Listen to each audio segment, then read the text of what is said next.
In the vibrant town of Cho, where red dirt roads wound between colorful markets and warm breezes carried the mingled scents of roasted corn and gossip, one name echoed louder than all others: Cheta.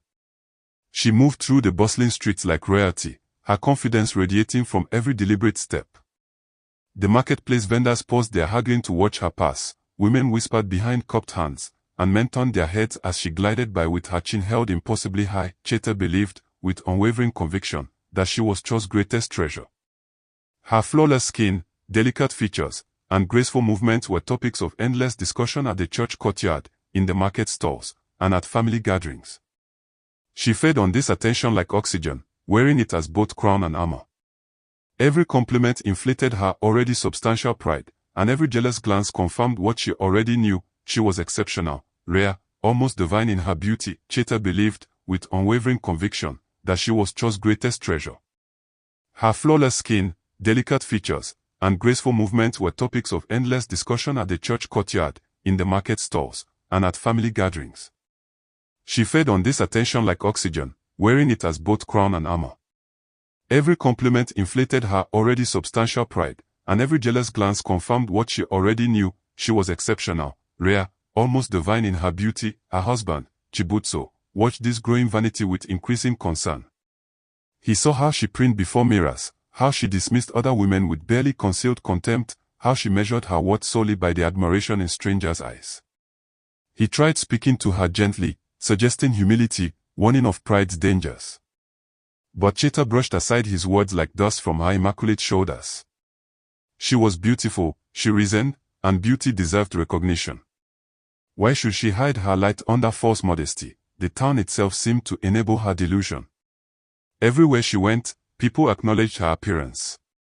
Some genuinely admired her, others simply wanted to avoid her sharp tongue, but all contributed to the dangerous narrative she had constructed about herself. Cheta had become so intoxicated by her own reflection that she could no longer see the growing distance between herself and genuine human connection. She had transformed from a woman into a monument to vanity, worshipped by an audience of one, herself. The day Cheta gave birth to Anulai marked what she considered her ultimate triumph. As the midwife placed the infant in her trembling arms, Cheta gazed down at luminous soft skin, sparkling eyes that seemed to capture every ray of light, and delicate features that appeared almost sculpted. In that moment, holding her newborn daughter, Cheta whispered to herself with absolute conviction: perfection. I have created perfection. From that day forward, Anulai ceased being simply a child and became instead a trophy, a masterpiece, a living testament to Cheta's superior bloodline. Every compliment directed at the baby was, in Cheta's mind, actually praise for herself. After all, hadn't she created this beautiful creature? Wasn't Anulai's radiance simply proof of her mother's exceptional genetics? Each morning became a ritual of display. Cheta dressed Anulai in the finest baby clothes she could afford or borrow, frilly dresses with layers of lace, bright headbands adorned with oversized bows, tiny shoes that sparkled in the sunlight like jewels. She would then push the elaborate stroller through Cho's crowded streets, moving slowly, deliberately, ensuring everyone had ample opportunity to witness her creation. At the marketplace, she positioned herself strategically where foot traffic was heaviest. She would adjust Anulai's clothing unnecessarily, speak loudly about the baby's beauty, and watch with satisfaction as people paused to admire the child. Other mothers, carrying restless babies on their backs or struggling with crying toddlers in their arms, became objects of her derision. Some people, she would announce loudly enough for them to hear, were simply not meant to produce beautiful children. Her workplace became another stage for her cruel comparisons. When colleagues gathered to share baby pictures, messy smiles with food-stained faces, toddlers playing happily in muddy water, Cheta would glance with poorly concealed disgust. Cute, she would say flatly, the word dripping with insincerity, before pulling out her phone to display Anulai's professionally posed photographs. But my daughter operates on an entirely different level. Look at that skin, those eyes. Obviously, she inherited my features. Chibutso watched his wife's transformation with deepening alarm. The woman he had married, kind, thoughtful, capable of genuine warmth, seemed to be disappearing beneath layers of vanity and cruelty. Each day, Cheta drifted further from the values they had once shared, consumed by an obsession with appearances that was poisoning everything around her. At church, where humility was preached from the pulpit, Cheta's pride shone with almost blasphemous brightness. She would arrive deliberately late, ensuring maximum attention as she entered with Anulai. She compared her daughter to every other child in the congregation, her whispered comments designed to be overheard. "Sister Maria's sun is getting darker," she would say with forced concern. "Meanwhile, look at my Anulai, glowing like an angel. Beauty truly runs in my family." Her condescending laughter would linger in the air long after the service ended, making other mothers shift uncomfortably in their pews. Her co-workers had stopped sharing their family photos altogether. The hurt in their eyes when Cheta dismissed their children had become too painful to witness repeatedly. They began avoiding the break room when she was there, eating lunch at their desks, communicating through brief emails rather than face-to-face conversations. The office atmosphere chilled whenever Cheta entered. One evening, after another embarrassing display at a family gathering, Chibutso tried once more to reach her. "Cheta," he said gently, choosing his words carefully, "our child is a blessing from God, not a trophy for your ego. You're using her to elevate yourself, to hurt others. People are starting to avoid us. Can't you see the damage you're causing?" Cheta didn't even look up from adjusting Anulai's outfit. "You're overreacting," she replied dismissively. "People are jealous. That's natural when you have something they want. You should be proud that your wife and daughter are so widely admired." "That's not admiration," Chibutso insisted, his voice tight with frustration. "It's discomfort. People don't admire us, they pity us. They are embarrassed for us." Cheta finally turned to him, an amused smile playing on her lips. "Chibutso, you're just jealous because Anulai looks more like me than you." The marketplace on that particular afternoon buzzed with its usual energy. Sellers shouted prices of tomatoes, peppers, yams, and fresh fish. Children chased each other between stalls, their laughter mixing with the calls of traders. The smell of roasted corn and frying akara hung thick in the warm air, and the afternoon sun pressed down on everyone like a heavy blanket. Cheta pushed Anulai's stroller through the crowd with her characteristic pride, enjoying the way people's heads turned. She had dressed the baby in an especially elaborate outfit today, a white lace dress with pink ribbons, matching shoes, and a headband with silk flowers. Some people smiled politely as she passed. Others whispered quietly. A few shook their heads, already knowing how insufferably proud Cheta had become. Near a vegetable stall, an elderly woman struggled with a heavy basket. The weight shifted unexpectedly, causing her to stumble forward. She reached out instinctively for anything to steady herself, her weathered hand grasping toward Cheta's arm. But instead of offering support, Cheta reacted with horror and disgust. She shoved the old woman hard with both hands. The elderly woman fell backward onto the dusty ground, her basket spilling its contents, tomatoes, leafy vegetables, and plantains, across the marketplace floor. The crash of falling produce drew immediate attention. Conversation stopped mid-sentence. Traders paused in their haggling. Children stopped running. Everyone turned to witness what had just happened. Cheta stepped back as though the woman had tried to infect her with disease. She began brushing her clothes aggressively, dusting her shoulders and arms with exaggerated movements. "Please don't fall on me," she snapped, her voice loud enough for everyone nearby to hear clearly. "I have a baby to care for, and I don't want your dirty, smelly body rubbing on me." The marketplace became eerily quiet. Several people covered their mouths in shock. Others exchanged glances of disbelief. The old woman winced as she slowly struggled to her feet, one hand supporting her aching back. She looked at Cheta with profound hurt in her eyes. "You pushed me," she said softly, her voice trembling, "instead of helping me not to fall." The old woman stood slowly, her joints protesting, her back aching from the fall. She held herself with surprising dignity despite the dust covering her wrapper and the vegetables scattered around her feet. Her eyes, which had shown hurt moments before, now transformed into something harder, colder, more ancient. "I bathed this morning," she said quietly but firmly. "Why would you call me smelly and dirty?" Her voice carried across the silent marketplace, reaching every ear straining to hear. But Cheta only lifted her chin higher, her pride swelling even in the face of the crowd's disapproval. "My baby is not just any baby," she declared loudly, projecting her voice so everyone could hear her clearly.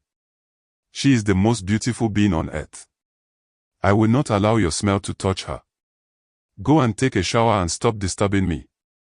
Gasps rippled through the crowd like wind through tall grass. Several women brought their hands to their chests in shock.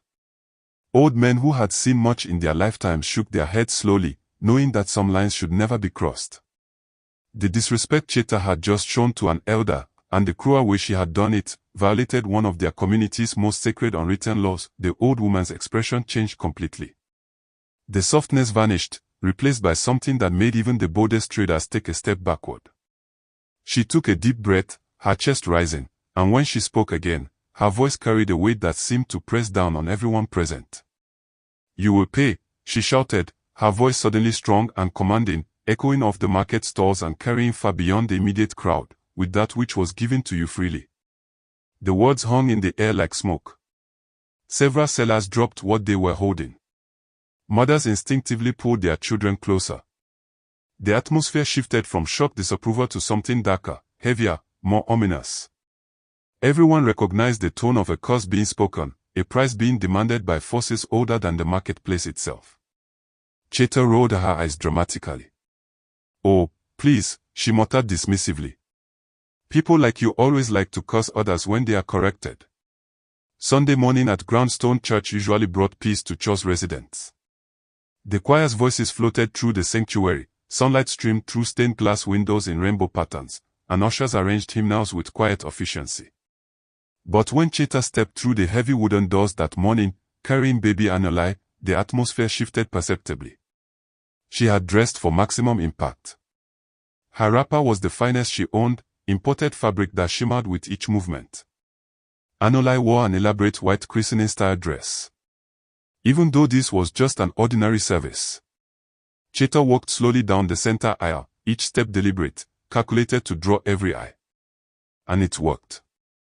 Heads turned throughout the congregation. Conversation stopped mid-sentence. All attention focused on her and the baby. Cheta basked in this attention like a flower turning toward the sun. She smiled graciously, nodding to people on either side, holding Anulai slightly elevated as though presenting a precious offering. The baby, with her luminous skin and bright eyes, did look remarkably beautiful in the morning light. Many congregants admired her genuinely, their compliments sincere. The service progressed normally through hymns and prayers. The pastor had just begun his sermon when Cheta noticed a woman approaching from the side aisle. She moved with unusual quietness, her footsteps making no sound on the tile floor. Her dress was old-fashioned, the kind worn decades earlier, made of faded but clean fabric. Her hair was tied back neatly, and her face held a strange smoothness, ageless and expressionless, but it was her eyes that captured Cheta's attention.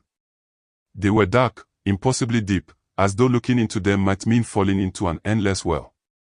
Those eyes held knowledge, secrets, and something else, something that should have triggered alarm bells in Cheta's mind but didn't. As the woman drew closer, a scent preceded her, lavender, warm and soft, but mixed with something faintly metallic, like old coins left too long in a dark drawer or a blade that had once cut something it shouldn't have. The combination was unsettling, though Cheta couldn't quite identify why. Her skin prickled with inexplicable awareness, but her pride overwhelmed any instinct for caution. The mysterious woman stopped beside Cheta's pew, and that unsettling scent of lavender and metal grew stronger. She smiled warmly, but something about that smile made the air feel colder. "Oh, what a beautiful baby," she said softly, her voice musical yet somehow hollow. "Truly the most stunning child I have ever seen." Cheta's face brightened immediately. Compliments were her currency, her oxygen, and this woman's praise filled her with familiar pleasure. "Of course," she replied with unconcealed pride. "Everyone says so." She inherited my features.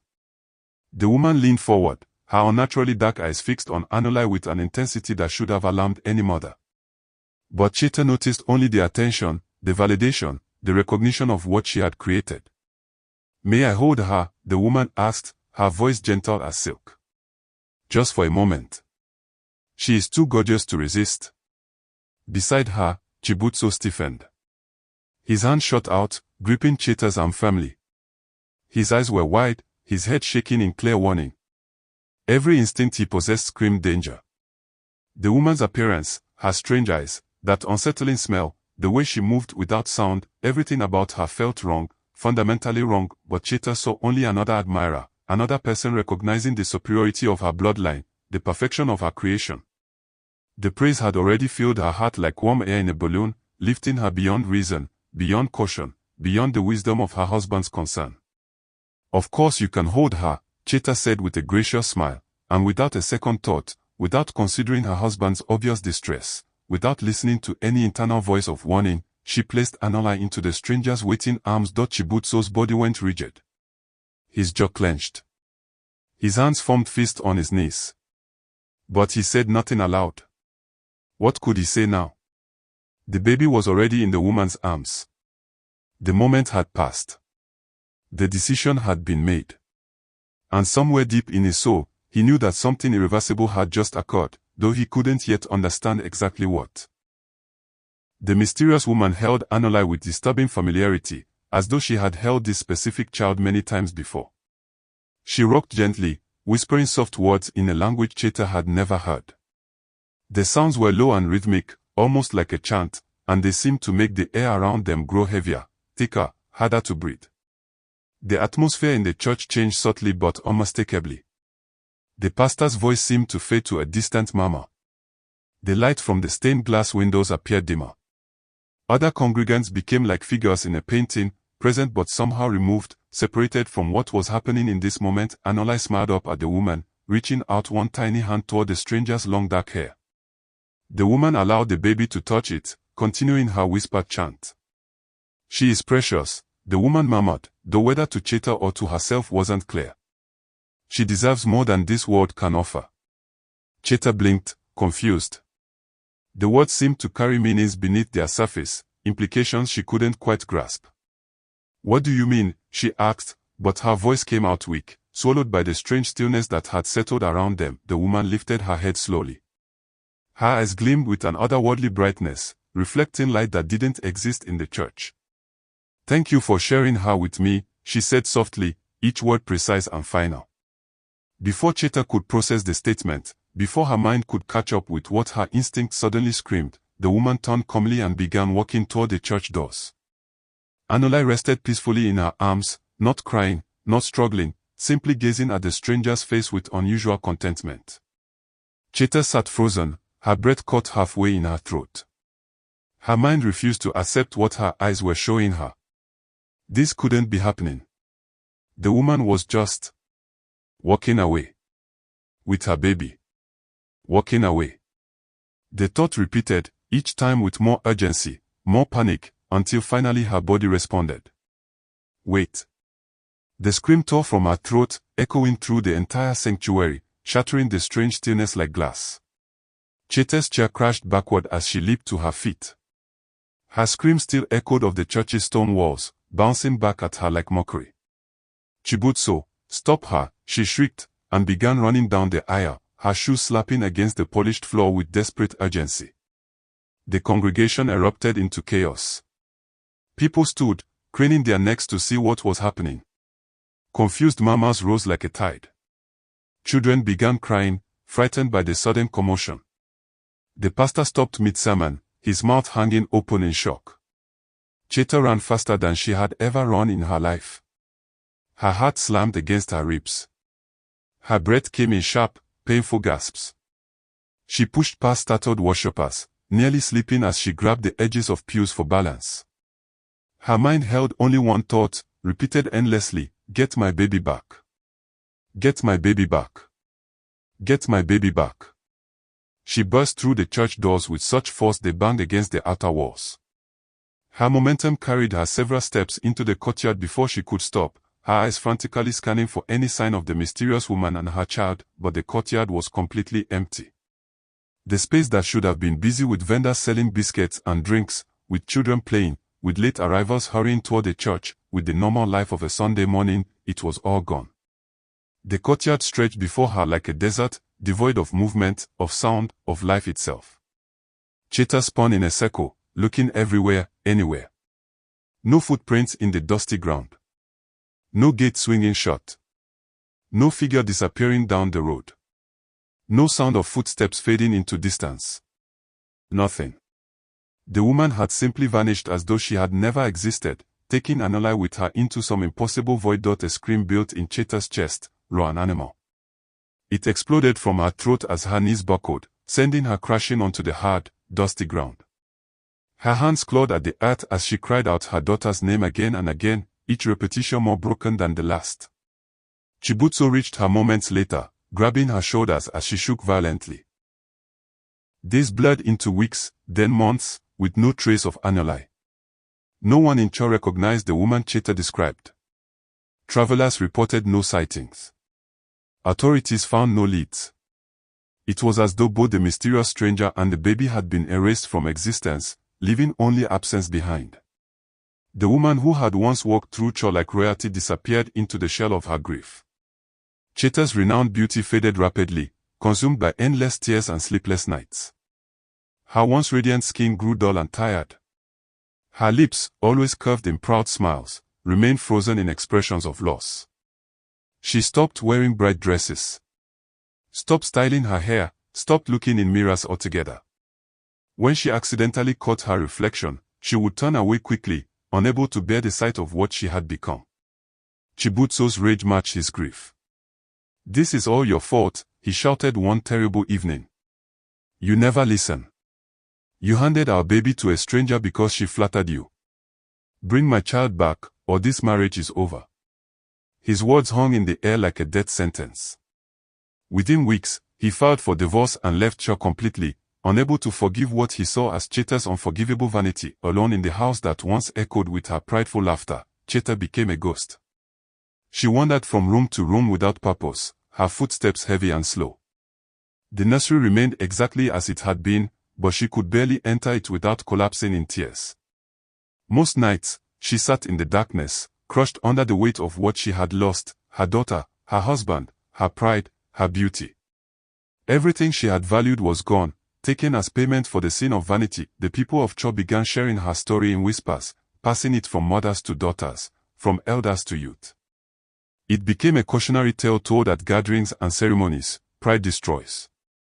Vanity blinds. Blessings should be cherished, not flaunted. For arrogance always invites misfortune. And Cheta, who once shone brighter than anyone, became the lesson everyone remembered but no one envied. The tale of Cheta and her lost daughter Anulai serves as a timeless reminder that echoes through generations. In our modern world, where social media amplifies every boast and comparison becomes a daily habit, this story speaks with even greater urgency. Beauty, blessings, and gifts are meant to be received with humility and gratitude, not wielded as weapons to diminish others. Thank you for journeying through this powerful cautionary tale with us. If this story touched your heart, challenged your perspective, or reminded you of the importance of humility, please like this content to help others discover this important message. Comment below and share your thoughts. Don't forget to subscribe to our channel for more compelling stories that blend entertainment with timeless wisdom.